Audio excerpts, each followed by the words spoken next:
One of the great things about being a Line 6 Helix user is the sheer number of possibilities that we have to create tones using different features and models that we have. And those features and models are continuously growing every time we get a new firmware update.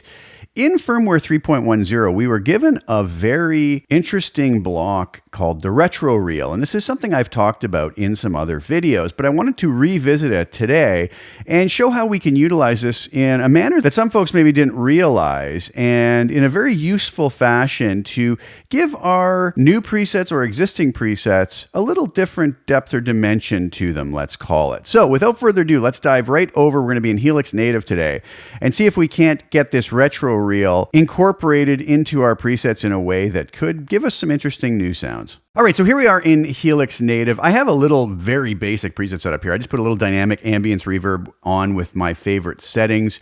A 212 match G25 cab with the 160 ribbon on the cap edge, 2.5 inches back, with low cut at 60 hertz, high cut at 9 kilohertz. This is how that cab comes up stock with those low and high cut settings. And I threw on an instance of Matchstick Channel 2 with these default settings that come up. I'm playing my Sir Classic T Tele style guitar.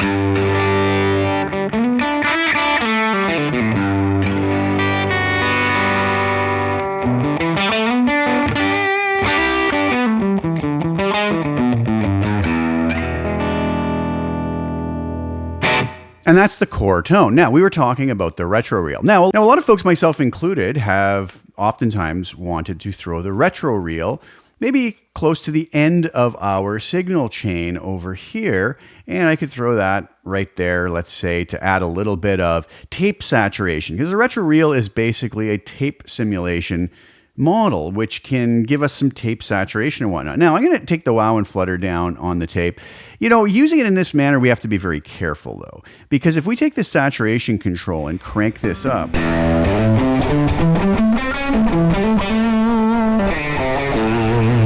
we get this kind of funny saturation. You can hear it affecting the reverb because I put it after the reverb.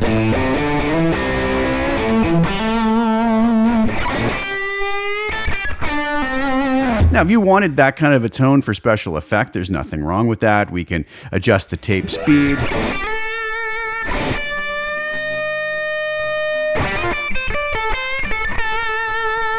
And the texture. But the problem here is it's creating this distortion, this tape distortion, after a cab. So we don't really have anything to kind of smooth that distortion out in any way. So what I wanted to talk about today was utilizing the retro reel, and I'm just going to pull up a mono instance of it, because we're going to actually place it before the amp and utilize it more as, I don't want to say a clean boost, because it's not going to be a clean boost, but utilize it as somewhere between a clean boost and a very colored boost that could add a little maybe different flavor of saturation to our sound. Now, the way I would use it here would not be to utilize the wow and the flutter. What you're going to hear is, even at the default setting of 3,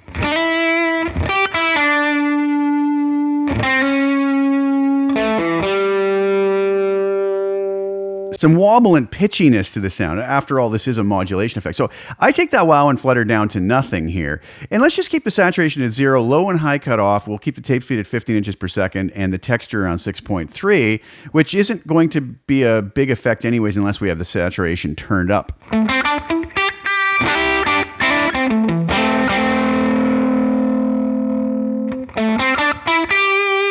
Going to be a very subtle difference there because we aren't really pushing this at all. But now what we heard when we pushed the saturation after the amp and cab is a very harsh kind of distortion that maybe wouldn't be that pleasant. But watch what happens if we crank up the saturation here before the amp.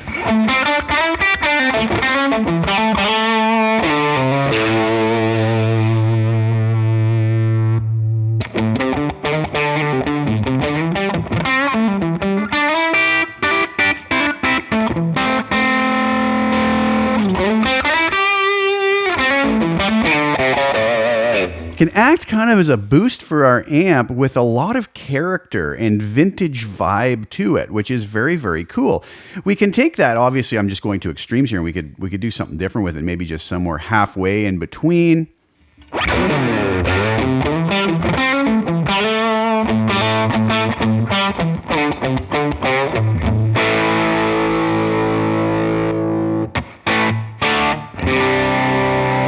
more pristine quality to this sound. I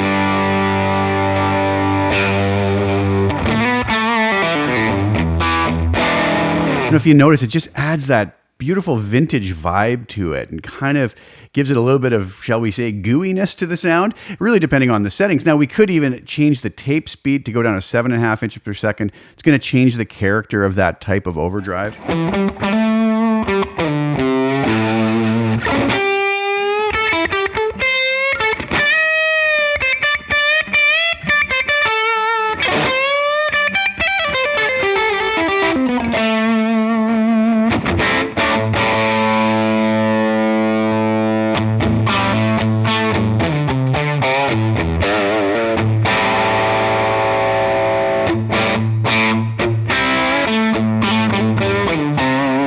Now, when we put that saturation all the way up, we can use our texture control to kind of tighten or loosen up the overdrive that it's creating from the tape effect.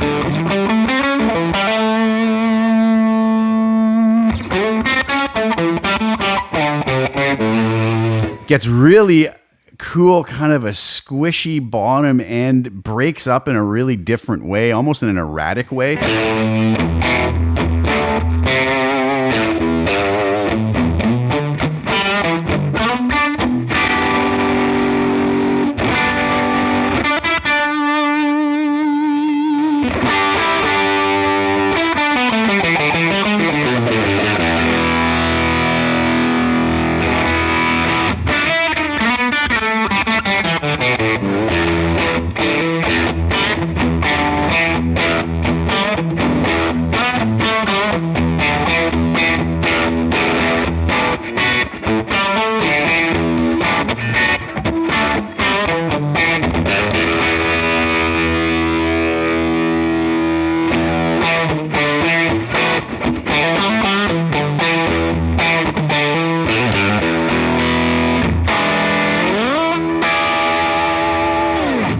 So we can really see how when having that saturation at higher settings, we can use the texture control to really dial in some real cool vintagey vibes.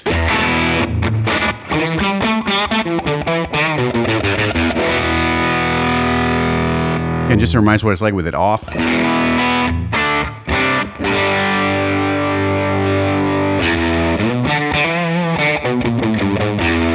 And of course, we could use the level control to just boost more signal into the front of the amp to break up the amp even harder.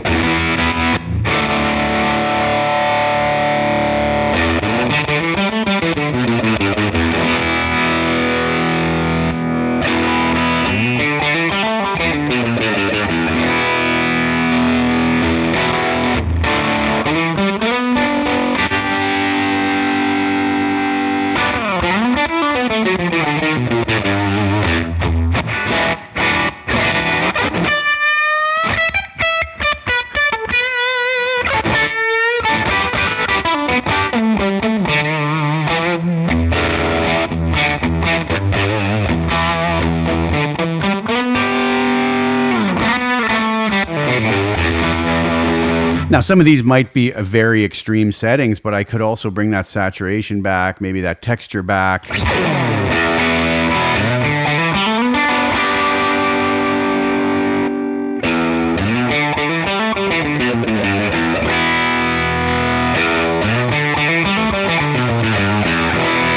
And it gives us a very cool way to dial in a different sounding front end boost to our amps. Now, something that we could also try that I would be very careful of is to actually put it still before the cab, but after the amp. Now, in that case, we're not going to need to really boost the overall output level to hit the front of the amp harder because it's not going to have any effect if we're just hitting the front of the cab harder. This is going to be a little different though.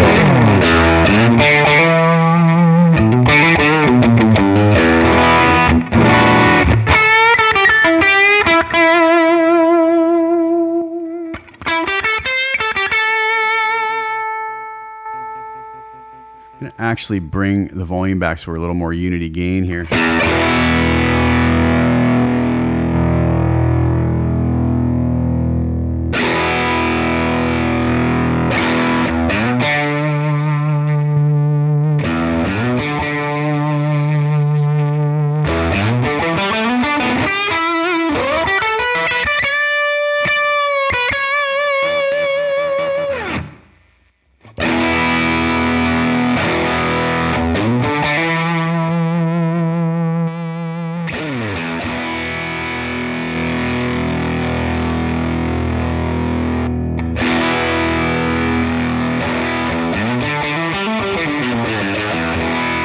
It's not really my favorite way to run it, but it is kind of a cool effect sometimes. If you want to just try something out for a little bit of experimentation. But again, because we have it before the cab still, we avoid that harsh distortion that comes from the saturation of the retro reel when placed after a cab. So if we're using it after the cab, we would probably want to keep that saturation fairly low unless we're looking for a special effect. But my favorite way to use this would be to put it in front of an amp like this and maybe utilize it in a very cool and overt way to give ourselves some real cool vintage vibe to some tones.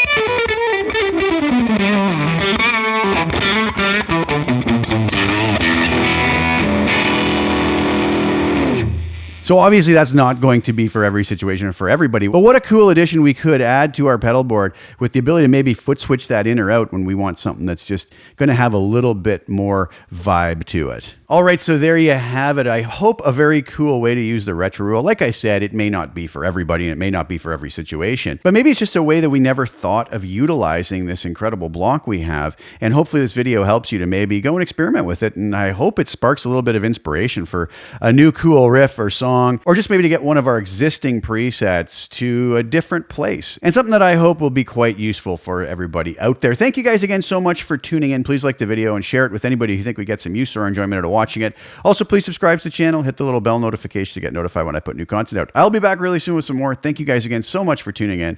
Ciao for now.